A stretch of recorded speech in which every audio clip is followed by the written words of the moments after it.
Hey guys, welcome to Clockwork Noodles for another breakdown of Spice and Wolf, episode number 4. This is the 2024 remake. Hello and welcome to the channel. I hope you guys are looking after yourselves. Welcome back to the show where I basically go off on a tangent, probably talk about money and debasement of the Tudor period. Who knows? This week's episode was a lot more involved, so I don't think I'm going off on too many tangents. There's actually a fair bit to discuss. Make sure you guys are subscribed, and let's just dive straight into it because there's so much going on.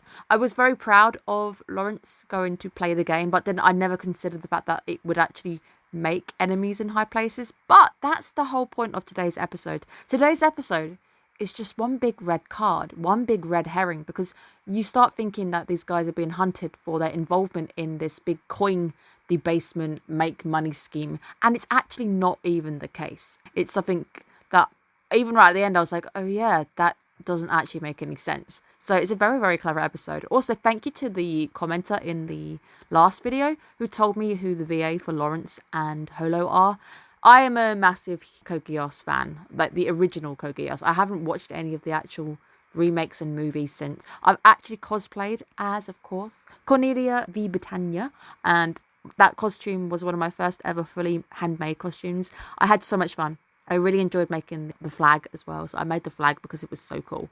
But it is Lelouch, and Lelouch is just classic because it's one of those proper original animes that a lot of people, if you've been around the clock long enough, you know who Lelouch is and you know that VA. So I'm very happy to know that it's actually two of the Code Geass family. It's Hannah as well. I think I remember vaguely who the other one was. Didn't sound like him, so I didn't click it, but I guess it's been a very long time since I dived into Code Geass. Now, Holo this week showing us a bit more of a vulnerable side. Up until this point, she's been a very wise but very confident wolf, but this week we see a very different vulnerable side to her, telling Lawrence essentially that she has lost a lot of people.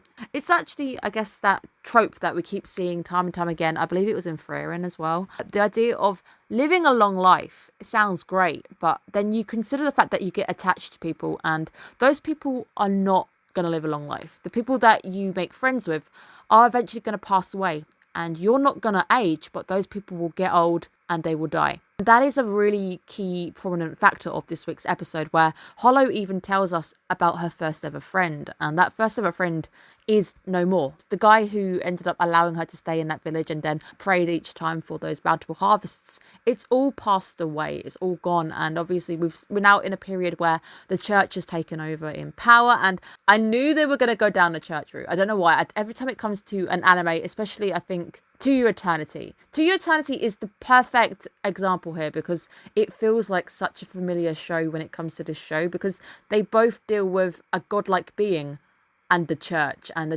is angry and does not like the godlike being because the godlike being goes against what the church preaches and everything. Obviously, we don't know what the church's issue is right now because they've taken Holo, but I don't know if she goes against their teachings or not, so we're going to have to actually find out. But especially in To Your Eternity's case, Fushi was really nastily put down by the church, and I think a few people know that episode got one of my biggest votes for perhaps the most twisted episode, the most painful way of going. That won an award on the channel because of how dark that was. Now, Rickton, I think his name is, the branch manager, he is in the OP, and I thought he was a red herring because he is obviously important. He's important enough to be in our OP, and I started to wonder if he was perhaps the reason why they were being chased at the end. Maybe once he'd got the information, maybe he wanted to off them. Maybe he wanted them out the picture because I don't want anybody else knowing that there is this big plan going on. I did wonder if they had been tricked. It doesn't seem to be the case. He does seem willing to help. Although there's a part where he's like, I would take the guild over your companion or something. I think it works out like that. And you're meant to go, oh, okay, maybe this guy isn't so nice. And I was really sad because Lawrence is about to walk off and I guess try finding her. But it's a really interesting episode because it's all just a red herring. The idea is that you think they're being stalked because of their involvement in the coin plot, and it's not really anything to do with the coin plot in the slightest. It's actually because Holo is Holo. I don't know why I didn't think about it, because obviously she's got ears, and all they need to do is catch her, take off her hood, and boom, she's got ears and a tail. The church is going to see her and be like, no, it's a demon or something. And maybe that's what next week's episode is all going to be about. It's a very interesting episode. There's a lot of really nice moments. The soft moment where we see him actually giving her a hug, and they do get nice and close, and we do see Lawrence's dream to own a store, settle down. They're very different goals, because obviously with Hollow, her goal is to eventually return home, but she can't settle down. So it was interesting to see how Lawrence and Hollow had two different dreams, and initially I was wondering how they were gonna link up, because at the very first episode, we have this glimpse of presumably the future where Hollow is telling maybe her child, and maybe it's Lawrence's child as well, because he does look a little bit similar, telling the child that this is essentially a tale about a wolf. I felt like she was telling the kid her story. If they are going to eventually hook up and do settle down, it's going to be very interesting to see what they have to overcome to get to that point, because right now Hollow doesn't seem to have the same goals. Lawrence wants to settle down. However, we do see Lawrence essentially putting his dreams aside to comfort Hollow, which is actually a really nice moment. And that's the moment where you see a very nice warm side of Lawrence, because he realizes that she's really definitely scared of being alone. I don't want to end up alone. Being alone is perhaps worse than being killed, essentially, is what she puts it as. That's why she even sacrifices herself to go, you go and tell them and make sure that you can protect your dreams, whilst Hollow doesn't want to be on her own, which really makes you feel for the character. She acts so brazen, but right deep down, she's actually terrified of something that she can't really avoid with being a long life. I want to call her a deity. Let's just call her a deity because it works. And this episode really is a fantastic episode to set up essentially the big twist that it's actually the church that have taken her. I don't know what the church are going to achieve by luring him there as well, because obviously if they just want her, they didn't even need to tell Lawrence that she was there. Interesting to see what the church have to say for themselves next week, and why they even bothered messaging Lawrence in the first place to let him know that, hey, it's us at the church, come on in, kind of thing.